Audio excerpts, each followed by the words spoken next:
વાંકાનેરમાં solar પ્લાન્ટના થાંભલામાંથી aluminium વાયરની ચોરી કરતી ટોળકીનો ભંડાફોડ કરી એલસીબી પોલીસે 5 આરોપીઓને ઝડપી પાડ્યા છે, જ્યારે અન્ય 5 ફરાર આરોપીઓની શોધખોળ હાથ ધરવામાં આવી છે.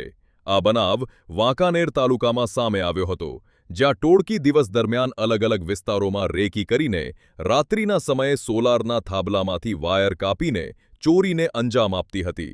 પોલીસ તપાસ દરમિયાન આરોપીઓ પાસેથી કુલ 14,13,000 રૂપિયાનો મુદ્દામાલ કબજે કરવામાં આવ્યો છે. પોલીસે કુકાભાઈ ઉર્ફે ટૂંકો મંજીભાઈ, શૈલેષ રમેશભાઈ, કરણભાઈ ઉર્ફે સંજય રાજાભાઈ, ભૂરાભાઈ માલાભાઈ અને હુસેન વલી મામદભાઈને ઝડપી પાડ્યા છે, જ્યારે વિપુલ રવજીભાઈ, કિશન વેલજીભાઈ, સામજી બચુભાઈ, જગા હેમુભાઈ અને કિશન પ્રેમજીભાઈ હાલ ફરાર હોવાથી તેમની શોધખોળ ચાલુ રાખવામાં આવી છે.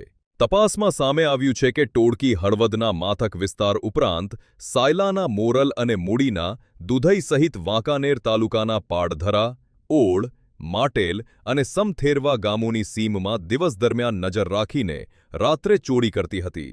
પોલીસે સમગ્ર ગેંગના અન્ય સાગરીતોને ઝડપી પાડવા માટે વિવિધ ટીમો બનાવી વધુ તપાસ હાથ ધરી છે.